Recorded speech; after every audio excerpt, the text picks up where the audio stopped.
Shri Rajaram inter college Tariyari Kirakat Jaunpur संस्था के online कक्षा में सभी छात्र छात्राओं का स्वागत है। कक्षा 12 रसायन विज्ञान का सेकंड चैप्टर सॉल्यूशन विलयन के बारे में हम लोग अध्ययन करेंगे। तो सर्वप्रथम जानेंगे विलयन क्या है। दो या दो से अधिक पदार्थों का समांगी मिश्रण विलयन कहलाता है।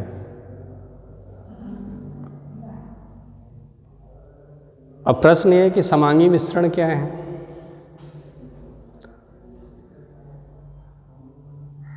समांगी मिश्रण में उसके प्रत्येक भाग का गुण क्या होता है, समान होता है। अगर वही विषमांगी मिश्रण है तो उसके प्रत्येक भाग का गुण क्या होगा, समान नहीं होगा। जैसे उदाहरण के लिए यदि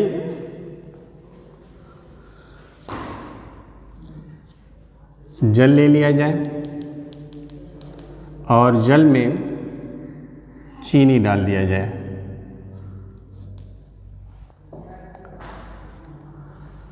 चीनी जो है जल में जब घुलेगी, घुलने के बाद यह समांगी मिश्रण बनाएगी।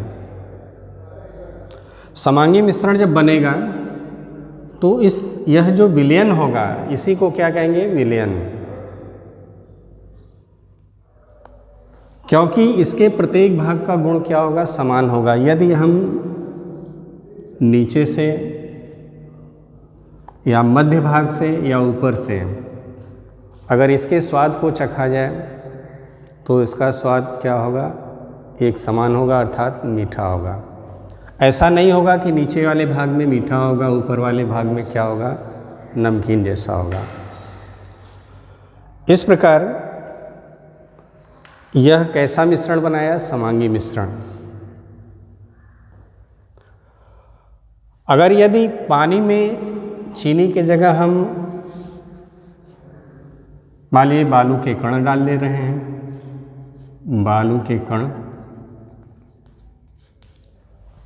जब बालू के कण डालेंगे तो बालू के कण क्या होंगे, यह जल या पात्र की पेदी में क्या हो जाएंगे, बैठ जाएंगे। अर्थात ये समांगी मिश्रण नहीं बनाएंगे। इस प्रकार यदि इसके निचले भाग में देखा जाए और इसके मध्य भाग में या इसके ऊपरी भाग में देखा जाए तो इसके प्रत्येक भाग का गुण समान नहीं होगा। इसके ऊपरी भाग में केवल जल उपस्थित होगा, जबकि निचले भाग में जल और बालू के कण दोनों उपस्थित होंगे, इसलिए इनके गुणों में क्या होगी, समानता नहीं होगी। तो यह कैसा मिश्रण होगा, विषमांगी मिश्रण होगा। जब विषमांगी मिश्रण होगा तो यह विलयन नहीं होगा। तो इस प्रकार हम कह सकते हैं, परिभाषित कर सकते हैं कि दो या दो से अधिक पदार्थों का समांगी मिश्रण ही क्या कहलाता है, विलयन कहलाता है। और विलयन में दो या दो से अधिक पदार्थ मिलकर या घुलकर एक ही प्रावस्था बनाते हैं, एक ही फेज में आ जाते हैं, जिसके कारण उनके प्रत्येक भाग का गुण क्या होता है, समान होता है।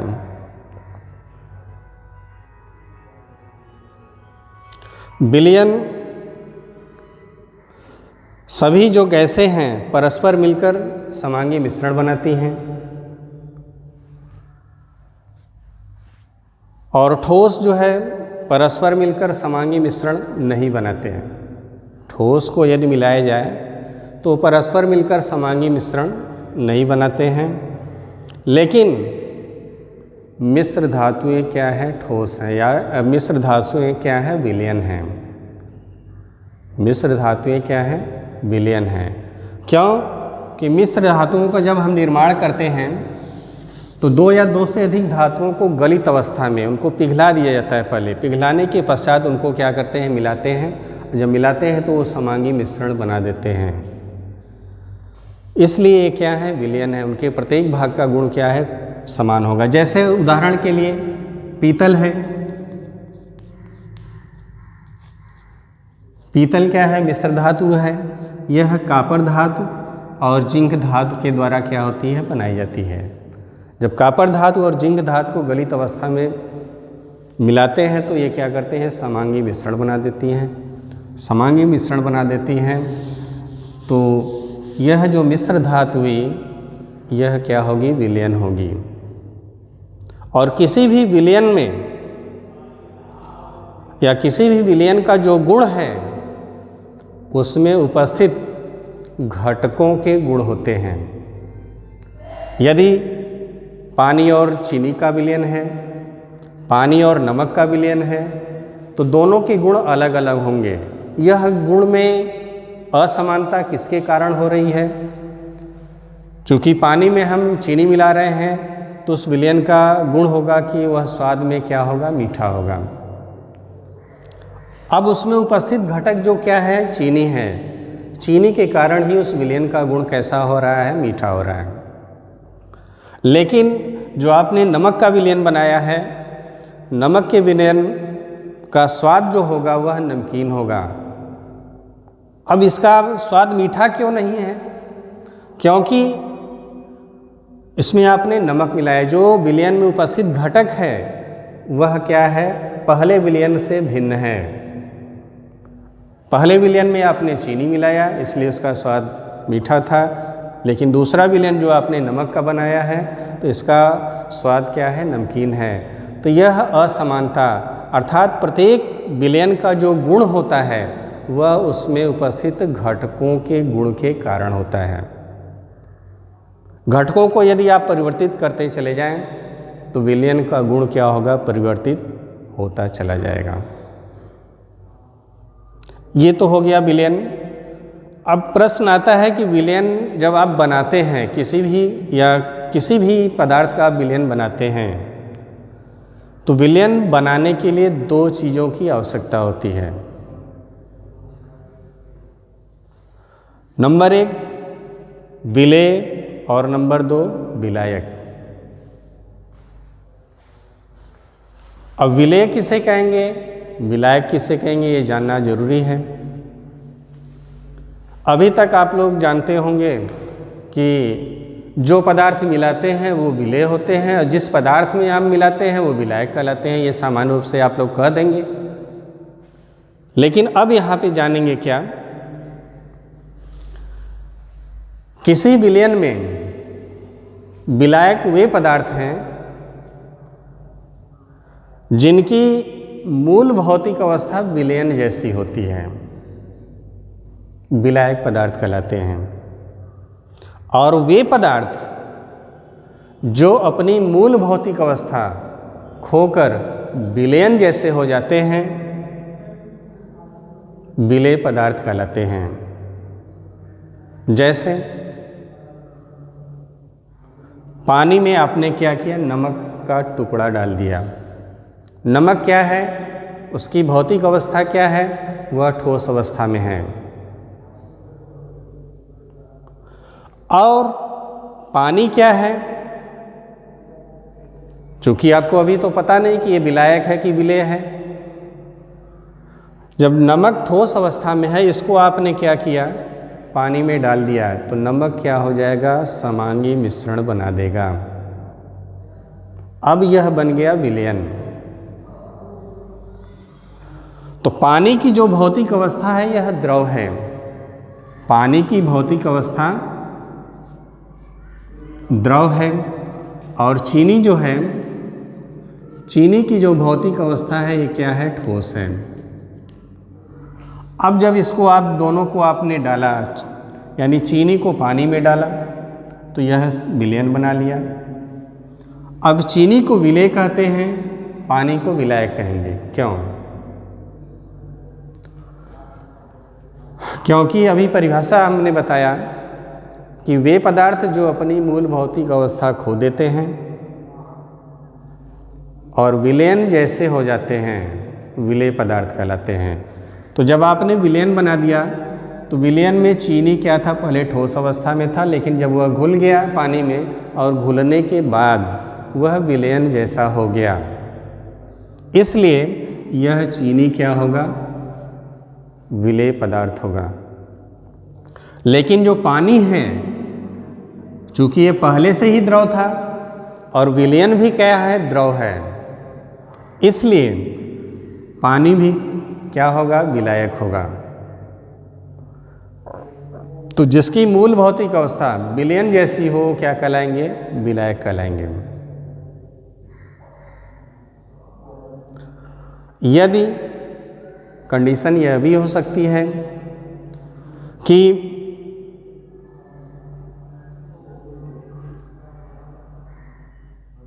यदि दोनों की मूल भौतिक अवस्थाएं एक जैसी हों, यदि दोनों की मूल भौतिक अवस्थाएं एक जैसी हों, जो दोनों घटक हैं उनकी मूल भौतिक अवस्था क्या है, एक जैसी हो, तब आप किसे कहेंगे कि कौन विलेय पदार्थ है और कौन विलायक है। जैसे पानी में आपने एल्कोहल, एल्कोहल मीन्स क्या, शराब, पानी ले लीजिए, एक पात्र ले लीजिए, पात्र में क्या है, पानी है, जल है, और इसमें आपने क्या डाल दिया, एल्कोहल।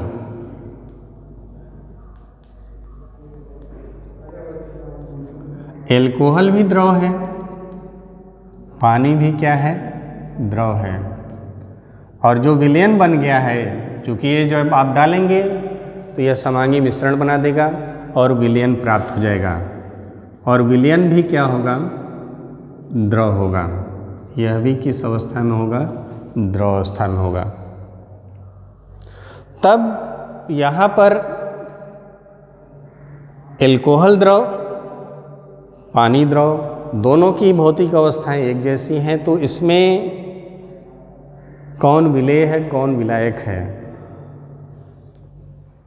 जब दोनों घटकों की मूल भौतिक अवस्थाएं एक जैसी हों तो विलयन में जिसकी मात्रा अधिक होगी वह विलायक होगा, और जिसकी मात्रा कम होगी वह क्या होगा, विलेय पदार्थ होगा।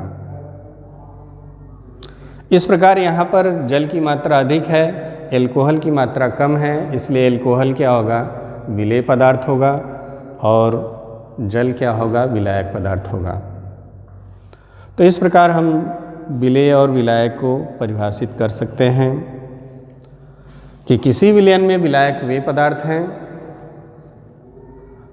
जिनकी मूल भौतिक अवस्था विलयन जैसी हो, और वे पदार्थ जो अपनी मूल भौतिक अवस्था खोकर विलयन जैसे हो जाते हैं या खो देते हैं, विलयन जैसे हो जाते हैं, विलेय पदार्थ कहलाते हैं। यदि विलयन में घटकों की मूल भौतिक अवस्थाएं एक जैसी हों, तब वहाँ पर विलयन में जिसकी मात्रा अधिक होती है वह विलायक, और जिसकी मात्रा कम होती है वह विलेय पदार्थ कहलाता है। जैसे उदाहरण में आपको बताया गया कि पानी में यदि एल्कोहल डाला जाए तो एल्कोहल विलेय पदार्थ, दोनों की अवस्थाएं एक जैसी, भौतिक अवस्थाएं एक जैसी हैं, दोनों द्रव हैं। तब यहाँ पर हम बताएंगे कि चूँकि विलयन में एल्कोहल की मात्रा कम है इसलिए यह विलेय पदार्थ, और जल की मात्रा अधिक है तो यह क्या होगा, विलायक होगा। अब प्रश्न ये है कि कोई भी यदि विलयन है तो विलयन में यदि विलेय पदार्थ आप मिला रहे हैं, जैसे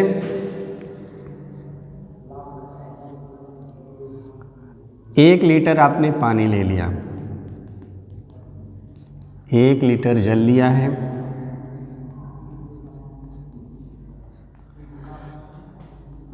एक लीटर जल में आपने 10 ग्राम नमक डाल दिया, और एक दूसरा पात्र ले लिए, इसमें भी क्या किए, 1 लीटर जल ले लिया आपने, और इसमें आपने क्या किया, 25 ग्राम नमक डाल दिया है। नमक मीन्स NaCl सोडियम क्लोराइड।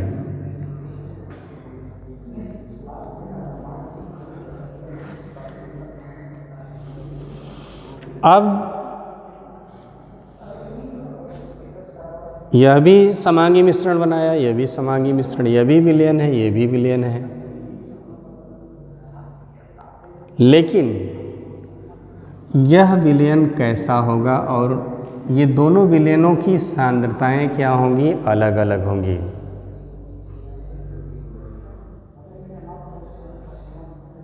इस प्रकार सांद्रता के आधार पर ये दोनों विलयन कैसे होंगे, दो प्रकार के होंगे। यह तनु विलयन होगा और इसकी तुलना में यह विलयन कैसा होगा, सांद्र विलयन होगा।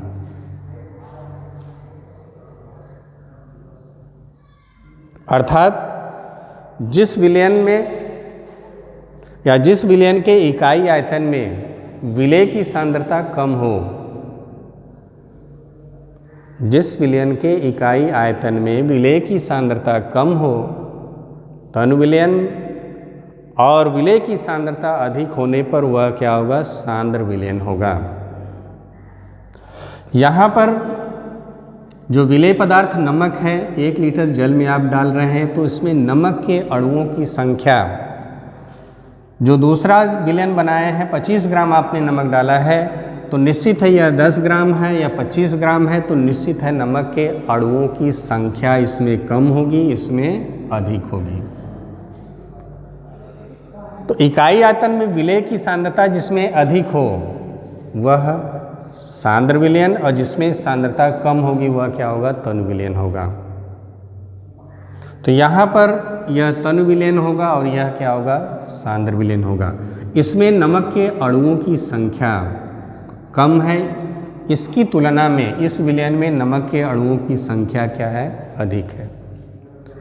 जब अधिक है तो निश्चित है, अगर सामान्यतः स्वाद के रूप में आप देखेंगे तो यह कम नमकीन होगा, जबकि इसकी तुलना में यह क्या होगा, अधिक नमकीन होगा।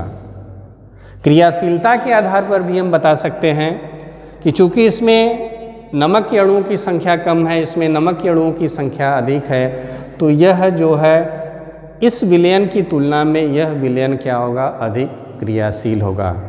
इससे स्पष्ट है कि तनु विलयन सांद्र विलयन की तुलना में कम क्रियाशील होते हैं, जबकि सांद्र विलयन तनु विलयन की तुलना में क्या होते हैं, अधिक क्रियाशील होते हैं। इनकी क्रियाशीलता अधिक होती है क्योंकि इसमें विलेय पदार्थ के अणुओं की संख्या अधिक है। तनु विलयन की क्रियाशीलता कम होती है क्योंकि इसमें विलेय पदार्थ के अणुओं की संख्या कम है। तो ये तो था तनु और सांद्र विलयन। एक विलयन और है, अगर इसी में आप नमक डालते चले जाएं या पानी में आप चीनी डालते जा रहे हैं, धीरे धीरे एक ऐसी स्थिति आएगी कि चीनी का घुलना क्या हो जाएगा, बंद हो जाएगा और चीनी उस पात्र की पेदी में या विलयन की पेदी में बैठना शुरू हो जाएगी। ऐसा विलयन क्या कहलाता है, संतृप्त विलयन कहलाता है। तो स्थिर ताप पर विलयन में विलेय की अधिक मात्रा घुली होती है और विलयन की पेदी में विलेय पदार्थ क्या हो, कुछ बैठा हो। ऐसा विलयन क्या कहलाता है, संतृप्त विलयन कहलाता है। इस प्रकार संतृप्त जो विलयन होगा, संतृप्त विलयन में विलेय पदार्थ जब आप डालते हैं तो यह धीरे धीरे घुलना शुरू होता है, इसका वियोजन होता है। यदि वह वैद्युत अपघट पदार्थ है तो वह वियोजित होगा और एक ऐसी स्थिति आएगी कि उसका घुलना बंद हो जाता है और उस विलयन की पेदी में बैठने लगता है। तो ऐसा विलयन, लेकिन कंडीशन क्या होनी चाहिए, टेम्परेचर स्थिर होना चाहिए। तो स्थिर ताप पर जिस विलयन में विलेय की अधिक मात्रा घुली हो और कुछ विलेय विलयनों में उसकी पेदी में बैठे हों या इकट्ठे हों, संतृप्त विलयन कहलाता है। यदि ताप परिवर्तित करेंगे तब वह संतृप्त विलयन नहीं होगा। जैसे इसी जल में क्या करिए, नमक डाल दीजिए। नमक धीरे धीरे डालेंगे, घुलेगा घुलेगा, और अधिक डालेंगे, धीरे धीरे उस पात्र की पेदी में बैठना शुरू कर देगा। टेम्परेचर क्या है इसका, स्थिर है, मान लीजिए 25 डिग्री सेंटीग्रेड है। और यदि टेम्परेचर आप 25 से 30 डिग्री सेंटीग्रेड ज्यों ही आप बढ़ाएंगे, ताप बढ़ाएंगे, तो इसमें जो पात्र की पेदी में या विलयन में जो नमक बैठा है वह तुरंत घुलना प्रारंभ कर देगा। जैसे सामान्य सा उदाहरण आप देखे होंगे अपने दैनिक जीवन में, घरों में देखे होंगे कि पानी में जब हम चीनी डालते हैं तो चीनी डालेंगे तो चीनी धीरे धीरे घुलने लगती है। एक ऐसी स्थिति आती है कि उसकी पेदी में चीनी क्या हो जाती है, एकत्र हो जाती है। अब उसका जब हम धीरे धीरे उसको गर्म करना प्रारंभ करते हैं तो वह क्या होती है, चीनी घुलने लगती है। तो ताप जो ही, तो संतृप्त विलयन में कंडीशन क्या होनी चाहिए, ताप स्थिर होना चाहिए। तो ऐसे विलयन क्या कहलाते हैं, संतृप्त विलयन कहलाते हैं।